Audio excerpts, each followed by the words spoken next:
حبيبك خير الخلق كلهم محمد سيد الكونين والثقلين والفريقين من عرب ومن عجم هو الحبيب الذي ترجى شفاعته. السلام علیکم ورحمۃ اللہ وبرکاتہ. الحمد للہ رب العالمین والصلاة والسلام علی رسولہ الکریم وعلی آلہ وصحبہ اجمعین ومن تبعہ بإحسان الی یوم الدین، اما بعد. محترم بھائیوں اور بہنوں، حدیث کی بہت ہی مشہور کتاب بلوغ المرام کا تفصیلی اور ترتیب کے ساتھ ہم مطالعہ کر رہے ہیں. اس میں روزمرہ پیش آنے والے بہت سارے مسائل حدیث کی روشنی میں اس کے جوابات دیے گئے ہیں. اگر ہر بھائی اور بہن حدیث کی صرف یہ ایک کتاب کو سمجھ لے تو عملی زندگی میں یومیہ پیش آنے والی جو بہت ساری باتیں ہیں اس میں خود کفیل بڑی حد تک وہ ہو سکے گا، آسانی کے ساتھ وہ عمل کر سکے گا.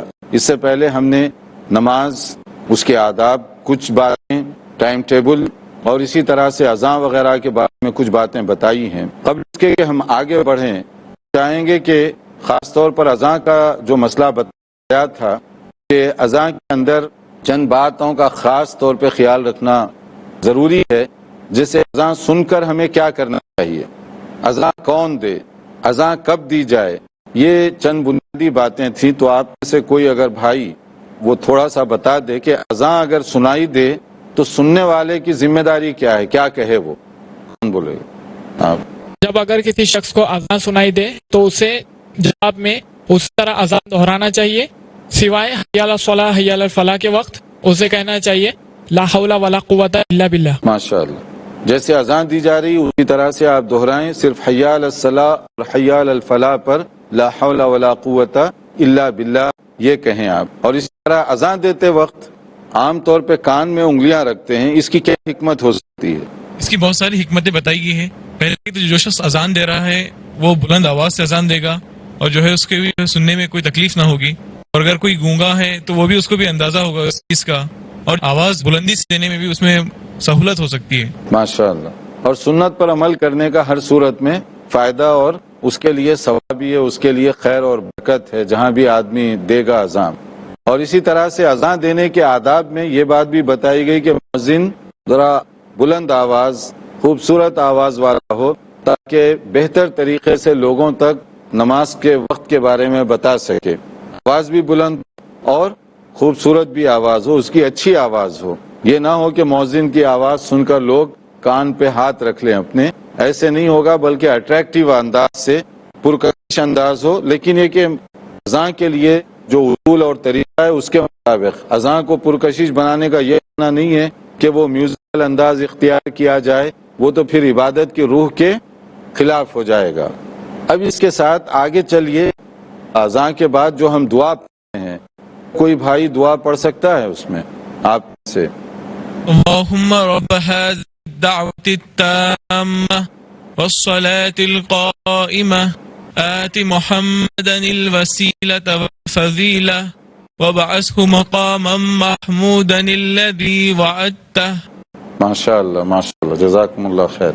یہ اصل میں الفاظ ہیں. اس کے علاوہ اگر زیادہ سے زیادہ آپ درود پڑھ لیا کریں یا رضیت باللہ ربا وبالاسلام دینا، ورنہ مختلف صیغے، مختلف الفاظ جو ہے مختلف قسم کے لوگ ہیں اپنی اپنی طرف سے بنائے ہوئے ہیں. عبادت میں دعا کے مسئلے میں کوئی لفظ اپنی طرف سے نہ بنایا جائے، بلکہ جو کچھ بتایا گیا اسی پر عمل کریں تو اس میں ہمارے لیے خیر ہے، بھلائی ہے اور بہتری ہے. اب آئیے اس کے بعد ایک بہت ہی اہم چیپٹر ہے، وہ ہے شروط الصلاۃ. نماز کے لیے کچھ شرائط ہیں. وہ شرائط کیا ہیں؟ کب نماز درست ہوگی اور اس کے لیے کیا ضروری ریکوائرمنٹس ہیں نماز ادا کرنے کے لیے. دیکھیے، ہم نے کوشش کی ہے کہ اس پروگرام میں سمپل طریقے سے آپ تک بتائیں کم وقت میں، تاکہ جو ہے نا الفاظ کے چکر میں الجھنے کے بجائے بہت اسٹریٹ فارورڈ ڈائریکٹلی آدمی کو پتا چلے کہ کیا کرنا چاہیے. مثلا نماز کی شرائط ہیں، ان میں سے ایک یہ ہے کہ نماز کا وقت ہونا چاہیے. یعنی اگر کوئی ظہر کی نماز فجر کے وقت میں پڑھنا چاہے تو وہ نہیں ہوگی. اسی طرح کوئی مغرب کی نماز عصر کے ساتھ ملا کر پڑھنا چاہے تو نہیں ہوگی۔ تو پہلی شرط یہ ہے کہ نماز کا ٹائم پر نماز پڑھیں، شرط نمبر 1۔ دوسری شرط، جو آدمی نماز پڑھنا چاہتا ہے وہ وضو کی حالت میں ہو، مرد ہو یا عورت ہو، پاک صاف ہوگا، وضو کی حالت میں ہوگا تو وہ نماز پڑھے گا، بے وضو آدمی نماز نہیں پڑھ سکتا۔ اسی طرح خواتین اگر پاک صاف نہ ہو تو ایسی صورت میں وہ نماز نہیں پڑھیں گی۔ دونوں کے لیے ضروری ہے کہ وہ وضو کر کے پاک و صاف ہوں۔ تیسری جو چیز ہے لباس، اس میں تھوڑا سا فرق ہے مرد اور عورت کے لیے۔ مرد کے لیے ڈیپینڈ کرتا ہے کہ کیا اس کی سچویشن ہے۔ اگر کپڑا بہت تھوڑا ہے، مثلا ایک شیٹ ہے، ایک چادر ہے، ایک تولیہ ہے، کوئی بھی ایسی چیز ہے چھوٹی، تو وہ تہبند یا لنگی کی طرح اس کو باندھ لے گا، ازار کی طرح باندھ لے گا تاکہ کم سے کم حصہ اس کا کور ہو سکے۔ اور اگر زیادہ بڑا کپڑا ہے، ایک ہی کپڑا ہے، تو وہ ایسے لحاف کی شکل میں اوپر سے ڈھانک لے گا جس میں کندھے بھی ڈھک جائیں اس کے۔ اور اگر کپڑا اتنا چھوٹا ہے، کندھے اگر ڈھانپیں گے تو نیچے کا بدن کھلا رہ جائے گا، تو پہلے نیچے کا جو بدن ہے اس کو ڈھانک لے، وہ کپڑا بچا تو اوپر کا کر لے، نہیں تو ویسے ہی پڑھ لے وہ، کیونکہ اس کے پاس ایک ہی چادر ہے، ایک ہی چھوٹا تولیہ ہے اور کوئی چیز نہیں ہے، تو نماز پڑھے گا وہ۔ ایسی یہ ان لوگوں کے لیے جو منیمم ہے۔ ماشاءاللہ یہاں پر تو لوگوں کی وارڈروب میں جگہ نہیں ہے، اتنے کپڑے ہیں، ان کے لیے نہیں ہے یہ مسئلہ، یہ غریب لوگوں کے لیے جن کے پاس سوائے ایک چادر کے کچھ نہیں، ان کے لیے میں بتا رہا ہوں۔ باقی لوگ تو پورا پہن کر پڑھیں گے۔ یہ نہیں ہے کہ آپ کی الماری میں بھری ہوئی ہیں، ہاف سلیو لیس بنین سے آپ نماز کے لیے ٹھہر جائیں گے، یہ طریقہ درست نہیں ہوگا۔ نماز کے لیے پراپر شرٹ پہنے، پراپر تیاری کریں تاکہ معلوم ہو کہ آپ نماز اہتمام اور دلچسپی سے پڑھ رہے ہیں۔ ورنہ آپ لوگوں نے دیکھا ہوگا گھروں میں ہمارے بعض لوگ نماز پڑھتے ہیں، وہ بنین بھی وہ آج کل جو نکلی ہوئی ہے، اوپر سے صرف ایک چھوٹی سی پٹی دکھائی دیتی ہے، یعنی مطلب ہے کہ پورا جو ہے نا ان کا کندھا کھلا رہتا ہے۔ اب آپ نماز پڑھ رہے ہیں، اتنے میں گھر پہ کوئی ڈور ہو گیا، پتا چلا کوئی دوست آیا ہے ملنے، تو آپ کیا کہتے ہیں؟ رک جاؤ میں کپڑے بدل کر آتا ہوں۔ تو اس کا معنی کیا ہے؟ جو کپڑے پہن کر اللہ کے سامنے ٹھہرے ہوئے تھے وہ اتنے قابل بھی نہیں کہ دوست کے سامنے آپ ویسے ہی چلے جاؤ۔ اس کا معنی ہے کہ آپ دوست کو اتنی اہمیت دے رہے ہیں تو اللہ کی کوئی اہمیت نہیں۔ تو کم سے کم آدمی کو اس میں سوچنا چاہیے، اس میں فتوے کی نہیں، صرف کامن سینس کی ضرورت ہے۔ یہ مرد کے لیے ہے، اور عورت کے لیے پورا جسم اس کو کور کرنا ہے، سوائے چہرے کے پورا جسم وہ کور کرے گی، کیونکہ عورت کے لیے جو پردہ ہے پورا سر سے شروع ہوتا ہے نا، بال پورے اس کے ڈھکے ہوئے ہونے چاہیے نماز کے لیے، اور لمبا جو بھی کپڑا پہنے، یا چاہے وہ قمیص شلوار ہو، اسکرٹ ہو، ساڑی ہو، کوئی بھی ہو، لیکن شرط یہ ہے کہ ساتر لباس ہو، اور وہ قدم کے جو اوپر کا جو حصہ ہے وہ بھی اس کا کور ہو جائے، یعنی قدم کا اوپر کا حصہ بھی کور ہونا یہ اس کے لیے ضروری ہے۔ اتنا اس کا ہو، چادر اوڑھ لے یا برقع پہنے یا دوپٹہ لمبا ہو یا جو بھی ہو، لیکن ایک ساتر ہو، یہ اس کی شرط۔ اب اس کے بعد جو ایک اور چیز ہے قبلہ رخ، ڈائریکشن، نماز کی شرائط میں سے آپ کی ڈائریکشن کیسے ہونی چاہیے؟ قبلے کی طرف فیس کریں۔ آپ کبھی ایسی بات ہو گئی کہ آپ کو معلوم نہیں کہ قبلہ کہاں ہے، تو آپ قیاس کر کے یعنی گیس کر کے اندازے سے آپ پڑھ سکتے ہیں، جدھر بھی پڑھ لیں ہو جائے گی، لیکن جہاں رہتے ہیں وہاں تو آپ کو معلوم ہونا چاہیے قبلہ کدھر ہے، اس طرف آپ رخ کر کے نماز پڑھیں گے۔ آپ کو معلوم ہے کہ ادھر قبلہ ہے، آپ اپوزٹ ٹرن کر کے نماز پڑھ رہے ہیں، تو یہ نماز آپ کی باطل ہو جائے گی، کیونکہ قبلہ جو ہے یہ شرائط میں سے ہے۔ اسی طرح سے آپ کی جو جگہ ہے جہاں آپ نماز پڑھ رہے ہیں وہ بھی ذرا صاف ستھری جگہ ہو، کیونکہ چند مقامات پر نماز پڑھنے سے منع کر دیا گیا، جیسے اگر کوئی آدمی قبرستان میں جا کے نماز پڑھ رہا ہے فرض، قبر کے سامنے، ناجائز ہو جائے گا، یا اسی طرح سے حمام میں پبلک بات میں جا کر نماز شروع کر دیا، وہ بھی غلط ہوگا، اس سے بھی منع کیا گیا۔ خاص جگہوں پر نماز پڑھنے سے منع کیا گیا، ایسی جگہ نہ ہو۔ اس طرح سے اگر آدمی اہتمام کر پڑھے گا تو انشاءاللہ تعالی اس کی نماز ہوگی۔ یہ ہے جنرل رول، یعنی نماز کے جو آداب ہیں اس بارے میں۔ جیسے نبی صلی اللہ علیہ وسلم نے فرمایا کہ اگر کوئی نماز میں بے وضو ہو جائے، نماز شروع ہو گئی، وضو کر کے ہی آپ نماز میں ٹھہرے تھے لیکن بے وضو ہو گیا آدمی، تو کیا کرے گا؟ وہ نماز پوری نہیں کر سکتے آپ، کیونکہ وہ وضو ختم ہو گیا۔ تو اب آپ کو یہ کہ نماز سے جو ہے فوری چلا جائے، واپس جا کر پھر پراپر وضو کر کے شامل ہو، کیونکہ وضو ختم تو نماز بھی اس کی وہاں پر ختم ہوگی۔ تو اس لیے ایسا نہیں ہے کہ اب وہ نماز اس طرح سے آپ اس کو کیری آن کریں، تو وہ چیز جو ہے غلط ہو جائے گی۔ اب اس کے بعد ایک اور مسئلہ، جیسے ہم نے بتایا کہ کپڑوں کے بارے میں کہ اگر لمبا کپڑا ہو، جیسے فرمایا گیا ان کان الثوب واسعا فلتحف به، یعنی فی الصلاۃ، کہ اگر آدمی کا کپڑا طویل ہے تو وہ کپڑے کو ذرا لپیٹ لے، جیسے لحاف لپیٹا جاتا ہے نا، اس طرح سے لپیٹے تاکہ اوپر کے کندھے بھی ڈھک جائیں اور نیچے کا جو ضروری بدن ہے وہ بھی اس کا ڈھک جائے۔ اور وَإِن كَانَ ضَيِّقًا فَاتَّزِرْ بِهِ، اور اگر تھوڑا ہی کپڑا ہے، پورا کور نہیں ہوتا، تو وہ پھر جیسے لنگی وغیرہ باندھی جاتی ہے، کپڑا نیچے وہاں سے کر لے تاکہ جو ہے نیچے کا جو بدن ہے اس کا صحیح طور پر وہ ڈھک جائے، کیونکہ اصل مسئلہ اس کو ڈھانکنا وہ زیادہ ضروری ہے۔ لیکن عورت کا جو مسئلہ ہے کم سے کم اتنا ہو کہ خاتون کا پورا جسم اوپر سے نیچے تک کور ہو جائے تو یہ اس کے لیے کافی ہے، اس میں وہ نماز ادا کر سکتی ہے۔ نماز کی جو شرائط ہیں، وضو کرنا ایک شرط ہے، ساتر لباس ایک دوسری شرط ہے، وقت کا ہونا یہ تیسری شرط ہے، قبلہ رخ ہونا یہ چوتھی شرط ہے۔ دیکھتے رہیے ہمارا پروگرام، ایک مختصر وقفے کے بعد دوبارہ حاضر ہوں گے انشاءاللہ۔ ناظرین، وقفے سے پہلے ہم بتائے تھے نماز کی جو ضروری شرائط ہیں، اور وہ ہم کوشش کر رہے ہیں کہ وہ مسائل جس کا ہماری پریکٹیکل زندگی سے گہرا تعلق ہے اسی کا ذکر کیا جائے۔ نماز کی جو شرائط ہیں، وضو کرنا ایک شرط ہے، ساتر لباس ایک دوسری شرط ہے، وقت کا ہونا یہ تیسری شرط ہے، قبلہ رخ ہونا یہ چوتھی شرط ہے، اور اسی طرح جو جن جگہوں پر منع کیا گیا اس طرح کی جگہ نہ ہو، تو یہ ساری چیزیں نماز کے لیے ضروری اس کے ریکوائرمنٹس، اسی کا ہم تذکرہ کر رہے تھے۔ اب آپ دیکھیے کہ قبلہ رخ کی جو بات ہے کہ میکسیمم آپ کوشش کریں کہ قبلہ رخ ہو کر نماز پڑھیں، لیکن کبھی ایسے حالات ہو گئے، آپ کو معلوم نہیں، ٹرین میں آپ سفر کر رہے ہیں، نماز کا وقت ہو گیا، اب آپ تو اندازہ کریں گے، اب چلتے چلتے گاڑی مڑ گئی، ٹرین مڑ گئی، آپ کیا کریں گے؟ ڈائریکشن بدل گئی، اس وقت کیا کریں گے؟ تو اس میں بھی حدیث ہماری رہنمائی کر رہی ہے، اور حدیث میں کیا کہا گیا؟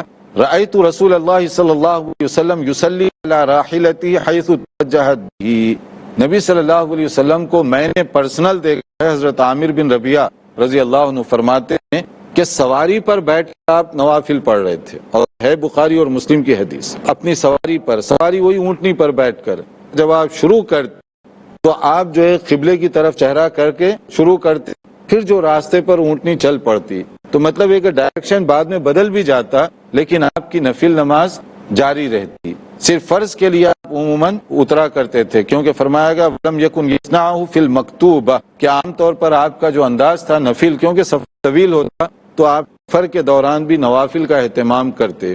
تو اس میں پوائنٹ یہ ہے کہ سواری کی وجہ سے قبلے کی طرف آپ کا رخ نہ رہ سکے تو کوئی حرج نہیں ہے، نماز جاری رہ سکتی ہے آپ کی۔ شروع کرتے وقت اگر آپ نیت کر لیں تو پھر یہ بھی کافی ہے، اور چونکہ وہ سواری تو اپنے کنٹرول میں ہوتی ہے، اونٹ سے چاہے آپ گھما پھرا لیں، لیکن آپ ٹرین کو گھمانا مشکل ہو جاتا ہے، یا اسی طرح سے اگر آپ ہوائی سفر کر رہے ہوں پلین میں، ایئر میں، تو اور بھی زیادہ مشکل ہوگا، تو وہاں پر آپ ایک اندازہ کر لیں گے اور اسی اندازے کے مطابق آپ نماز شروع کریں گے تو انشاءاللہ تعالی آپ کی جو یہ نماز ہے پوری ہو جائے گی۔ اب یہاں پر کچھ ایسی جگہ بھی بتائی گئی ہیں جہاں پر نماز پڑھنے سے، جیسے میں نے کہا، منع کیا ہے، جیسے ایک تو ہے کوڑا کرکٹ ڈالنے کی جگہ، کچرا اچرا ڈالنے کی جگہ، المزبلہ، اور ایک ہے مقبرہ، قبرستان، گریو یارڈ، اس میں بھی نماز پڑھنے سے منع کیا گیا، اور ایک ہے قاریۃ الطریق، درمیانی راستہ، لوگ جا رہے ہیں، آپ جو ہے چوراہے پہ ٹھہر گئے اللہ اکبر کر کے، اب گویا کہ چاروں طرف سے ٹریفک رک گئی یا لوگ آپ کو دیکھ رہے ہیں، وہ ایک منظر بن گیا، یا سڑک گاڑیاں جا رہی ہیں، آپ نیت کر کے ٹھہر گئے، تو یہ درمیانی راستے میں ٹھہریں گے، ٹریفک کو بھی مصیبت میں ڈال دیے، آپ خود بھی مصیبت میں پڑ گئے، کوئی تیز رفتاری سے آ گیا تو آپ کا سجدہ سجدہ ہی رہے گا، تو اس لیے منع کیا گیا۔ اور ایک ہے حمام، یعنی نہانے کی جو جگہ ہے، کیونکہ وہاں پر بھی وہ صفائی وغیرہ کا پورا اہتمام بھی نہیں ہوتا، اور بھی بعض چیزیں ہیں جس کی وجہ سے وہاں پر منع کیا گیا۔ اس میں بڑی حکمت ہے، نماز میں اصل میں توجہ چاہیے، کنسنٹریٹ چاہیے۔ قبرستان میں جا کر آپ نماز پڑھیں گے، سامنے قبریں ہیں تو اس میں شرک کا شائبہ ہے، اس لیے روکا گیا۔ اب کمیلا جہاں پر گائے بکری وغیرہ ذبح ہوتی ہے وہاں تو صفائی کا وہ اہتمام بھی نہیں ہوتا، اور پھر دوسرے نجاست، آلودگی خون کی اور دوسری گوشت وغیرہ کی، تو ان سب جگہوں پر آپ جا کر نماز پڑھیں گے تو وہ توجہ اور یکسوئی نہیں ہو سکتی، تو اس لیے ان جگہوں سے بھی منع کیا گیا کہ یہاں پر آدمی نماز نہ پڑھے۔ تو یہ جو ممنوع جگہ ہیں ان سے اگر آدمی بچے تو اس کا جو ہے زیادہ فائدہ ہو سکتا ہے۔ تو یہ چیزیں تو میرے خیال سے کلیئر ہیں کہ کہاں کہاں نماز پڑھنی چاہیے، تو اس میں تو کوئی خیال نہیں ہونا چاہیے۔ آگے جو ہے اسی کے بارے میں ایک اور مسئلہ ہے، قبرستان میں صرف نماز پڑھنے سے نہیں، قبروں پر بیٹھنے سے بھی منع کیا گیا۔ جیسے حدیث ہے آگے کہ نبی کریم صلی اللہ علیہ وسلم نے فرمایا، سمعت رسول اللہ صلی اللہ علیہ وسلم یقول لا تصلوا علی القبور ولا تجلسوا علیہا۔ یہ صحیح مسلم کی الفاظ ہیں کہ تم قبروں کی طرف رخ کر کے نماز بھی مت پڑھو، کیونکہ شرک کا شائبہ ہے اس کے اندر، بے شک آپ کی نیت وہ نہ بھی ہو مگر شرک کا شائبہ۔ تو جو لوگ جا کر قبر پر سجدہ کریں، طواف کریں، رکوع کریں، تو یہ ڈائریکٹ اس حدیث کی خلاف ورزی ہو رہی ہے، اس سے منع کیا گیا، کیونکہ آپ کی نیت کیا ہے وہ نہیں، آپ ایکشن بھی صحیح ہونا چاہیے، عمل بھی صحیح ہونا چاہیے۔ دوسرا اس کے اندر ایک اور مسئلہ بتایا، خبروں کے آداب کو بھی ذہن میں رکھیے۔ خبروں پر بیٹھنا یہ بھی چیز درست نہیں ہے، خبر کو ٹیکا لگا کے بیٹھے ہوئے ہیں، خبر کے اوپر بیٹھے ہوئے ہیں کہ ذرا اونچی جگہ ہے، جیسے لوگ جو پختہ خبریں بناتے ہیں، تو یہ سب چیزوں سے منع کیا گیا ہے کہ اس کا احترام بہرحال ہونا چاہیے، ایسے نہ ہو کہ اس کی وجہ سے آپ کو کوئی تکلیف ہو۔ پھر ایک اور مسئلہ ہے نماز پڑھنے ہی کے سلسلے میں، جو ہمارے پاس زیادہ ہوتا ہے، جوتے پہن کر نماز پڑھ سکتے ہیں یا نہیں پڑھ سکتے؟ بوٹ پہن کر، شوز پہنے ہوئے پڑھ سکتے ہیں ضرورت کے مطابق، حدیث میں اس کی اجازت ہے۔ اور حدیث کیا ہے سن لیجئے اس کو، عن ابی سعید الخدری رضی اللہ تعالیٰ عنہ قال، مشہور صحابی حضرت ابو سعید خدری رضی اللہ عنہ وہ بیان فرماتے ہیں، قال رسول اللہ صلی اللہ علیہ وسلم، رسول اکرم صلی اللہ علیہ وسلم نے ارشاد فرمایا، اذا جاء احدکم المسجد فلینظر فإن رأى في نعلیہ اذى او قدرا فلیمسحہ ولیصلی فیہما۔ اگر کوئی آدمی آئے اور اس کے پاؤں میں جوتے ہیں، پہلے دیکھ لے، میک شور کر لے کہ جوتوں میں کوئی گندگی نجاست وغیرہ تو نہیں لگی ہوئی ہے، اگر ہے تو اس کو صاف کر دے پہلے، اس کے بعد اس میں نماز پڑھ سکتا ہے، نماز پڑھ لے اس میں۔ تو اس میں جو مسئلہ بتایا گیا کہ آپ جوتوں میں بوٹ پہنے ہوئے نماز پڑھ سکتے ہیں، صرف یہ دیکھ لیں کہ اس کے اندر کوئی گندگی یا نجاست وغیرہ نہ ہو۔ اب ہمارے پاس جو بعض جگہوں پہ لوگ، آپ نے دیکھا جنازے کی نماز ہو رہی ہے، جوتے اتار کر جوتے کے اوپر ٹھہر گئے، یہ الٹی منطق ہے۔ بھئی اگر جوتے کے اوپر ٹھہرنا ہے تو پہن کر ہی پڑھیے، اوپر ٹھہرنے کا کیا معنی ہوا اس کا؟ یہ گاؤں کے لوگوں نے نکالا ہوا مسئلہ ہے۔ اور یا نہیں، اگر جوتے کسی وجہ سے اتارنا چاہتے ہیں تو پراپر اتار کر باہر رکھ دیں، اس کو دور رکھ دیں اور اس کے بعد ٹھہریں۔ یہ کیا بات ہوئی کہ جوتے بھی اتار رہے ہیں، اسی کے اوپر بھی ٹھہرے ہوئے ہیں؟ یہ صحیح نہیں ہے۔ حدیث یہ بتا رہی ہے کہ آپ جہاں ضرورت ہے جوتے پہن کر نماز پڑھ سکتے ہیں۔ ابو داؤد کی حدیث ہے، اس کا مطالعہ کر لیں۔ اب اس میں کہاں پر عمل ہوگا، یہ حالات کے مطابق ہے۔ آپ جیسے پارک میں گئے، کنٹری سائڈ پر گئے، کھلی جگہوں پر گئے اور وہاں پر آپ جوتے پہن کے پڑھنا چاہیں، بالکل پڑھ سکتے ہیں۔ لیکن اگر آپ ایک ایسی مسجد میں گئے جہاں پر کارپیٹ بچھی ہوئی ہے، وہاں پر جائے نماز مصلی وغیرہ بچھے ہوئے ہیں، وہاں پر یہ ادب کی بات ہے کہ بہتر یہ صفائی ستھرائی کے آپ جاتے ہی مسجد کے جو دروازے پہ جوتے ہوتے اتار دیں تاکہ پاک صاف رہے، لوگ سجدہ وغیرہ کریں گے، تو یہ مناسب نہیں ہے۔ کوئی اس حدیث کو لے کر کہے کہ میں نماز ویسے ہی مسجد میں جا کے پہلی صف میں بیٹھوں گا، تو پھر وہ خامخواہ فتنے کی بات ہوگی۔ یہ جو ہے کہاں پر اس پر عمل کرنا چاہیے اس کو بھی ذہن میں رکھیے، حسب ضرورت۔ یہ نہیں کہا گیا لازماً جوتے پہن کے نماز پڑھو، بلکہ جہاں ضرورت ہے وہاں پڑھ سکتے ہیں، تو حسب ضرورت آدمی خود اس کی تعین کر سکتا ہے۔ تو باتیں اور بھی بہت سی ہیں، ہم یہاں پر رکیں گے، انشاءاللہ تعالی مزید تفصیلات کے ساتھ آئندہ لیکچر میں حاضر ہوں گے۔ نماز کے متعلقہ امور یہ بہت ہی اہم ہے، اس کا جاننا ہر بھائی اور بہن کے لیے ضروری ہے۔ یہاں اگر کوئی سوال ہو تو پہلے آپ اس کے بارے میں پوچھ لیجئے۔ شیخ جیسا آپ نے ابھی فرمایا کہ اگر جوتے میں یا چپل میں کوئی نجاست لگی ہو تو اس کو صاف کر لیا جائے، تو اس کو پانی سے یا مطلب صرف نجاست لگی ہے پیر سے رگڑ لیا ہو گیا تو؟ ہاں، جوتے کو اگر نجاست ہو تو صاف کیسے کریں گے؟ اس کو صاف کرنے کا صحیح طریقہ مٹی ہے۔ اگر آپ مٹی پر چل رہے ہیں تو وہ خود بخود صاف ہوگا، ذرا سا رگڑ لگا دیں اس کو، یا کوئی پتھر وغیرہ کوئی اس طرح کی چیز سے اس پر پانی ڈالنے کی ضرورت جوتے پر۔ اگر ایسا کوئی جوتا ہے جیسے کوئی ربر وغیرہ کا ہے اور اس پر آپ پانی ڈال سکتے ہیں تو پانی ڈالیں اس پر، ورنہ جو ہے نا صرف مٹی کے ذریعے سے بھی صاف ہو جائے گا۔ جی جی شیخ، اگر کسی جگہ قبرستان تھا اور وہاں پر مسجد بنا دی گئی، یا ابھی بھی مسجد کے احاطے میں قبر یا درگاہ موجود ہے، تو اس مسجد میں نماز ہوگی یا نہیں ہوگی؟ ہاں، یہ بڑا نازک سوال ہے کہ اگر کسی مسجد کے اندر خبر ہو تو پھر کیا کریں گے. دیکھیے، عام طور پہ یہاں انڈیا، پاکستان وغیرہ میں بہت ساری خبریں جو ہے مسجد کے اندر آ گئی ہیں، کیونکہ خبرستان سے متصل مسجد بنانے کا رواج تھا. پہلے مسجدیں بہت برائے نام چھوٹی سی ہوتی تھیں، اب لوگوں کی ضرورت بڑھتی تھی، مسجد کو ایکسٹینشن کیا گیا تو اسی میں جو ہے خبریں بھی آ گئیں. تو ایسی صورت میں کیا کرنا چاہیے؟